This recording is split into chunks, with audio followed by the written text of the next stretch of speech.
¿Y cuánto vale una botella transparente con una rodaja de limón? No la cerveza, la imagen. Porque hay marcas que venden un producto, y hay marcas que venden una sensación tan específica, tan reconocible, tan universalmente deseada, que el producto en sí se vuelve casi secundario. Lo que se vende es el momento, la playa, el calor, la tarde que no tiene prisa, la conversación que no tiene agenda. Corona no inventó la cerveza, no inventó la botella transparente, no inventó el limón, inventó algo más difícil y más valioso que cualquiera de esas cosas. Inventó un estado de ánimo que puedes comprar por $5 en cualquier tienda del mundo. Y lo hizo desde una cervecería en Ciudad de México que en 1925 nadie fuera de México conocía. Desde un país que el mundo de la cerveza premium no tomaba en serio. Desde una cultura que los mercados internacionales de bebidas alcohólicas trataban como origen de productos regionales sin aspiraciones globales. Corona hoy es la cerveza importada más vendida en Estados Unidos. Está en más de 180 países. Su marca vale más de $8,000 millones según los análisis de valoración de marcas globales. Es la cerveza que más estadounidenses piden cuando quieren algo que se sienta como vacaciones. Y llegó ahí sin cambiar la receta, sin cambiar la botella, sin cambiar el logo, sin intentar ser algo diferente de lo que siempre fue. Lo que cambió fue que el mundo aprendió a desearla. Esta es la historia de cómo una cerveza mexicana conquistó el mundo sin dejar de ser mexicana. Ciudad de México, 1925. El país está en plena reconstrucción después de una década de revolución que lo había fragmentado, empobrecido y transformado al mismo tiempo.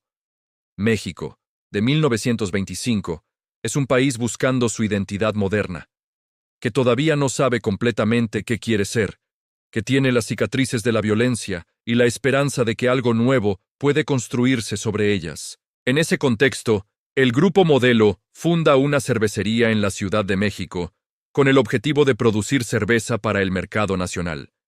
No para exportar, no para conquistar el mundo, para abastecer a los mexicanos que cada vez más adoptaban la cerveza como bebida de preferencia sobre el pulque tradicional. El México de esa época tiene un mercado cervecero que está en pleno desarrollo. Las grandes cervecerías del norte, Cuauhtémoc en Monterrey, Pacífico en Mazatlán, llevan años operando. Grupo Modelo llega tarde a la fiesta pero con un plan claro de diferenciación. No va a competir solo en precio, va a competir en imagen. La cerveza Corona se lanza en 1925 como el producto premium de Grupo Modelo. El nombre viene de la corona que aparece en el mural del recinto del Palacio de Cortés en Cuernavaca. Una imagen de poder y de historia que le da a la cerveza una dignidad simbólica que el marketing de la época intentaba capitalizar. La botella transparente no era accidental. En un mercado donde la mayoría de las cervezas venían en botella ámbar que ocultaba el contenido, la botella transparente de Corona era una declaración. Mira lo que hay adentro. No tenemos nada que esconder. La claridad del líquido era la prueba visual de su calidad. Durante las primeras décadas, Corona crece dentro de México, no dramáticamente.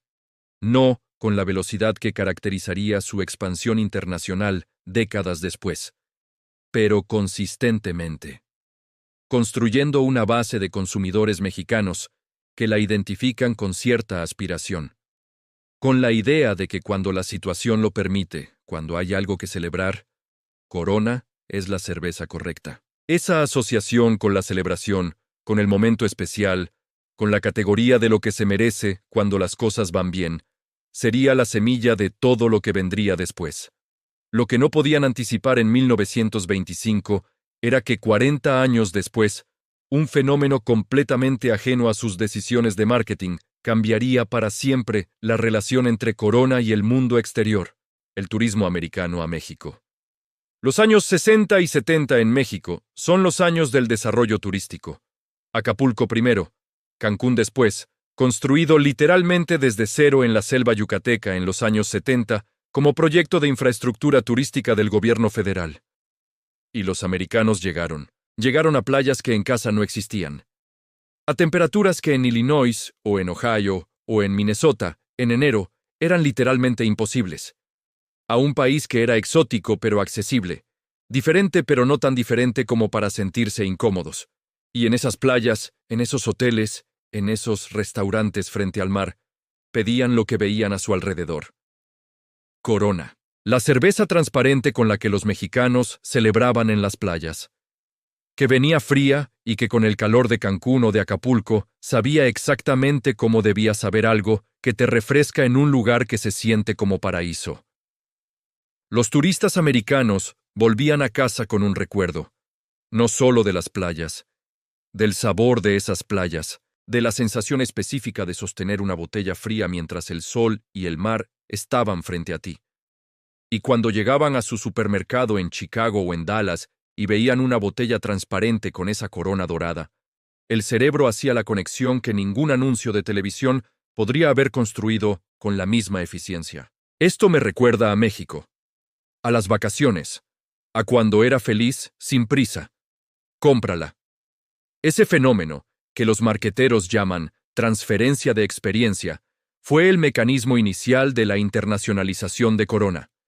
No fue una estrategia deliberada de exportación, fue el resultado de que millones de americanos habían experimentado la cerveza en el contexto más favorable posible, y querían replicar esa experiencia en casa. Grupo Modelo notó lo que estaba pasando, y en lugar de ignorarlo o de tratarlo como un fenómeno menor, tomó una decisión que resultó ser una de las más importantes en la historia de la marca. Decidió que si los americanos querían Corona, iban a tener la Corona real, sin adaptaciones para el mercado americano, sin reformulaciones para ajustar el sabor a los paladares locales, sin cambios en la botella o en el empaque. La misma cerveza, la misma botella transparente, el mismo sabor. Esa decisión de no adaptarse es contraintuitiva en el mundo del marketing de consumo masivo. La sabiduría convencional dice que cuando entras a un mercado nuevo, debes entender las preferencias locales y ajustar tu producto para satisfacerlas, que lo que funciona en México no necesariamente funciona en Estados Unidos. Corona ignoró esa sabiduría. Y tenía razón, porque el valor de Corona en el mercado americano no era su sabor específico, era su origen, su autenticidad, el hecho de que era genuinamente mexicana, genuinamente importada, genuinamente la cosa que los americanos habían tomado en las playas de México y que ahora podían tener en casa. Si Corona hubiera cambiado para parecerse más a una cerveza americana, habría destruido exactamente lo que la hacía deseable para los americanos. En 1979, Grupo Modelo firmó un acuerdo de distribución con Barton Beers para llevar Corona al mercado americano de forma sistemática, no como curiosidad de importación, sino como estrategia comercial seria. Los primeros años fueron modestos. Corona era una cerveza de nicho en los mercados del suroeste americano, Texas, California, Arizona, donde la proximidad con México y la presencia de comunidades mexicanas y mexicoamericanas creaban un mercado natural. Y entonces pasó algo que ninguna estrategia de marketing hubiera podido fabricar. California. En los años 80, la cultura californiana estaba en uno de sus momentos de mayor influencia sobre el resto de Estados Unidos. El surf, los deportes al aire libre, la cultura de la playa, el estilo de vida que valoraba la relajación, la autenticidad y el rechazo de la formalidad corporativa. Y en esa cultura, Corona encontró su hogar perfecto. La imagen de alguien sosteniendo una botella de Corona en la playa, con el sol de fondo, con el mar al frente, era exactamente la imagen que California en los años 80 quería proyectar de sí misma. Corona no era solo una cerveza. Era un accesorio del estilo de vida que California vendía al resto del país. Las ventas en California explotaron. Y desde California, la ola se extendió hacia el este, hacia los estados del corazón del país, donde la playa no era una realidad cotidiana sino una aspiración, donde tomar Corona era una forma de traer un poco de ese estilo de vida a una tarde de viernes en una ciudad sin mar. Para 1987, Corona era la cerveza importada más vendida en Estados Unidos. Había desbancado a Heineken, que había dominado esa posición durante décadas. Una cerveza holandesa de marca histórica y reconocimiento global había sido superada por una cerveza mexicana que 10 años antes prácticamente nadie en Estados Unidos conocía. Era un momento histórico. Y nadie en el marketing de bebidas alcohólicas podía explicarlo completamente usando las categorías convencionales del análisis de mercado, porque Corona no había ganado con publicidad masiva, había ganado con imagen, con la imagen que los consumidores mismos construían cuando tomaban la botella y la asociaban con algo que querían ser y con lugares donde querían estar. El limón llegó en esa época también, no de México, de Estados Unidos. En México, Corona no se servía con limón de forma sistemática. Era una práctica que existía en algunos contextos, pero no era el ritual universal que se volvería en el mercado americano. Alguien, en algún bar de California o de Texas, en los años 80, puso un limón en la boca de la botella. Por gusto, por decoración, por accidente posiblemente. Y el gesto se propagó con la velocidad que solo los rituales verdaderamente efectivos alcanzan. Porque el limón resolvía algo. Hacía que sostener la botella fuera un acto más complejo, más deliberado, más distinguible de simplemente sostener cualquier otra botella de cerveza. Era un pequeño ritual que convertía el acto de tomar Corona en algo ligeramente especial. Los publicistas de Corona observaron lo que estaba pasando en los bares, y en lugar de intentar controlarlo, lo incorporaron. Los anuncios empezaron a mostrar el limón. El ritual se codificó. Se convirtió en parte de la imagen oficial de la marca. La marca no creó el ritual creó a la marca, y la marca fue suficientemente inteligente para adoptarlo en lugar de ignorarlo.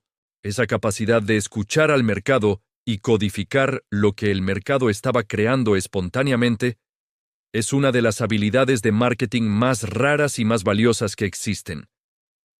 La campaña publicitaria que consolidó la imagen de Corona globalmente llegó en los años 90, con una sencillez que en el contexto de la publicidad televisiva de la época era casi radical.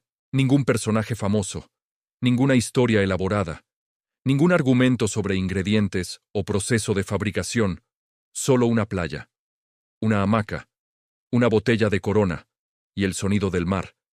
El eslogan fue cambiando a lo largo de los años, pero el espíritu era siempre el mismo. Find your beach. Encuentra tu playa. 3 palabras que contenían una filosofía completa. No te decían que la playa era un lugar físico. Te decían que la playa era un estado mental, que podías encontrarla donde estuvieras, que Corona era el instrumento de ese encuentro. Era publicidad que no vendía una cerveza, vendía permiso. Permiso para tomarte un momento, para desconectarte, para recordar que hay cosas más importantes que la lista de pendientes. En el mundo hiperocupado de finales del siglo XX y principios del XXI, ese mensaje resonó de formas que los focus groups no podrían haber predicho. Para los años 2000, Corona era una marca global de una forma que pocas marcas mexicanas habían logrado. No solo en Estados Unidos, en Europa, en Asia, en Australia. En mercados donde México no era una referencia cultural particularmente fuerte, Corona había logrado algo que trasciende el origen geográfico. Había creado su propia geografía emocional. La playa de Corona no era México. Era el lugar donde tú quisieras estar. Y eso hacía que la marca fuera universalmente accesible, sin dejar de ser específicamente mexicana en su identidad. La historia de Corona no tiene un quiebre en el sentido clásico. No hay un fraude, no hay un colapso, no hay una tecnología que la destruye, ni una decisión catastrófica que la hunde, pero sí hay tensiones. Momentos donde la narrativa de la marca chocó con realidades que no estaban en ningún manual de marketing. El primero llegó en 1987, casi exactamente en el momento de mayor triunfo de la marca en el mercado americano. Un rumor empezó a circular en Estados Unidos, que la cerveza Corona estaba contaminada, que había orina en las botellas. El rumor no tenía ninguna base en la realidad. Nunca hubo evidencia de contaminación de ningún tipo. Pero en la era pre-Internet, donde los rumores viajaban de boca en boca y no había mecanismo rápido para desmentirlos con autoridad, el daño fue real y rápido. Las ventas de Corona en el mercado americano cayeron dramáticamente en los meses que siguieron a la propagación del rumor. Distribuidores que habían construido negocios alrededor de la marca vieron cómo sus clientes pedían otras cervezas. Grupo Modelo y sus distribuidores americanos respondieron con una demanda legal contra la empresa que los investigadores identificaron como el origen del rumor. Resultó que un competidor directo en el mercado de cervezas importadas había propagado deliberadamente la historia falsa para dañar la posición de Corona. La demanda fue exitosa. El competidor pagó. La marca se recuperó. Pero el episodio demostró algo importante sobre la vulnerabilidad de las marcas basadas en imagen más que en especificaciones técnicas del producto. Una marca de imagen vende una promesa. Y las promesas son frágiles cuando el contexto cambia. Cuando la percepción cambia. Cuando algo en el ambiente cultural hace que la imagen asociada con la marca deje de ser deseable. El segundo momento de tensión no fue una crisis de reputación, sino una crisis de escala. A medida que Corona crecía globalmente, la presión sobre la cadena de producción de Grupo Modelo se volvía cada vez más intensa. Más mercados, más volumen, más consistencia requerida en un producto que por naturaleza tiene variaciones sutiles dependiendo de los ingredientes de cada lote. Mantener la calidad a escala global es uno de los problemas más difíciles en la manufactura de consumo masivo. Y en la cerveza, donde el consumidor tiene un recuerdo muy específico de cómo debe saber algo, cualquier desviación de esa consistencia puede tener consecuencias. Grupo Modelo invirtió masivamente en tecnología de producción y control de calidad, en procesos que garantizaran que la Corona que se bebía en Tokio tuviera el mismo perfil de sabor que la que se bebía en Los Ángeles o en Madrid. Esa inversión fue costosa, y fue también la razón por la que la calidad de la marca se mantuvo mientras el volumen crecía. El tercer momento de tensión fue la adquisición. En 2002, IB InBev, el conglomerado belga-brasileño que es la empresa cervecera más grande del mundo, anunció la compra de Grupo Modelo por $20.000 millones. La noticia generó la pregunta que siempre genera cuando una empresa global compra una marca con identidad cultural fuerte. ¿Va a cambiar? La identidad de Corona, su autenticidad mexicana, su vínculo con un origen específico, era parte central de su valor. Una Corona que dejara de ser genuinamente mexicana para convertirse en un producto de un conglomerado global, sin lugar de origen específico, podría perder exactamente lo que la hacía deseable. AB InBev respondió a esa preocupación de la única forma creíble, no cambiando nada. La receta permaneció igual. La producción continuó en México. La comunicación de la marca siguió enfatizando el origen mexicano y la identidad de playa y relajación que se había construido durante décadas. El conglomerado que había comprado la marca entendió que su valor estaba precisamente en lo que hacía diferente a Corona de las otras cervezas de su portafolio. Y cambiar eso en nombre de la estandarización corporativa hubiera destruido exactamente lo que había pagado $20.000 millones para comprar. Y entonces, llegó 2020. La pandemia de COVID-19 trajo consigo algo que ningún estratega de marketing de Corona había anticipado: el nombre. Corona. Como el coronavirus. Como la enfermedad que paralizó al mundo. Las búsquedas de Internet de coronavirus explotaron. Los memes circularon. Las preguntas sobre si las ventas de Corona caerían se publicaron en todos los medios de negocios. Era el tipo de asociación involuntaria que debería ser letal para una marca. El nombre de tu producto siendo asociado globalmente con una pandemia que mataba a cientos de miles de personas. Lo que pasó en realidad desafió las predicciones más pesimistas. Las ventas de Corona cayeron en los primeros meses de la pandemia. No dramáticamente. Y para finales de 2020, mientras el mundo todavía estaba en cuarentena, la marca había encontrado algo inesperado en la crisis. El mensaje de Find Your Beach, encuentra tu playa, resonaba de forma completamente nueva en un mundo donde la gente estaba encerrada en casa y soñaba con el lugar donde quisiera estar. La playa que Corona vendía no era una playa física, era un escape mental. Y en un mundo donde los escapes físicos eran imposibles, la promesa de un escape mental en una lata de cerveza en el balcón de tu departamento, era exactamente lo que millones de personas querían. Las ventas se recuperaron, y en algunos mercados superaron los niveles prepandemia. Corona hoy es la quinta marca de cerveza más valiosa del mundo, según los rankings de valoración de marcas globales. La cerveza importada más vendida en Estados Unidos por más de 30 años consecutivos. Presente en más de 180 países. Pero los números, por grandes que sean, no capturan completamente lo que Corona logró. Lo que Corona logró es algo que los libros de marketing estudian, pero que rara vez consiguen articular de forma que explique el mecanismo real. Corona no construyó una marca, construyó una membresía. Cuando alguien pide una Corona, no está pidiendo una cerveza. Está haciendo una declaración sobre qué tipo de momento está buscando. Está señalando que en este momento, en esta situación, quiere pertenecer a la categoría de personas que no tienen prisa, que saben cómo disfrutar, que han encontrado su playa. Esa pertenencia no se compra con publicidad masiva, se construye con consistencia, con mantener la promesa durante suficiente tiempo como para que se vuelva creíble, con no sucumbir a la tentación de cambiar cuando el mercado parece pedir algo diferente.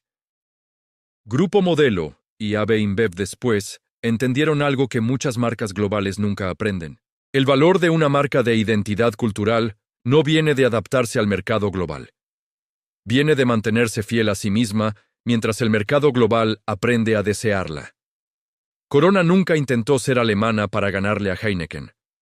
Nunca intentó ser americana para ganarle a Budweiser. Nunca dejó de ser mexicana para ser más universal. Fue exactamente lo que era. Y el mundo decidió que eso era suficiente. Más que suficiente. Hay algo en la historia de Corona que trasciende el negocio de la cerveza y que aplica a casi cualquier cosa que alguien intenta construir con identidad propia. La autenticidad no es un valor de marketing. No es algo que puedes fabricar en una agencia de publicidad o decidir en una reunión de estrategia. Es el resultado de hacer lo que haces de la misma forma durante suficiente tiempo como para que la gente que te mira entienda que no hay otra versión de ti. Corona hacía cerveza mexicana desde 1925. No siempre bien. No siempre con la visión de lo que se convertiría, pero siempre desde el mismo lugar, con el mismo espíritu, con la misma botella transparente que no tiene nada que esconder. Y el mundo, que está lleno de cosas que intentan parecer algo que no son, terminó eligiendo lo que parecía ser exactamente lo que era. Una cerveza de la playa, aunque la playa en realidad sea tu terraza un martes de agosto. Si llegaste hasta aquí, ya sabes lo que eso significa. Este tipo de historias no las encuentras en cualquier lugar. Encuéntralas en Punto 54. Dale like si el caso te dejó pensando. Déjame tu opinión en los comentarios. Me interesa saber qué hubieras hecho tú. Activa la campanita para que no se te escape ningún caso, y suscríbete. Nos vemos en el siguiente.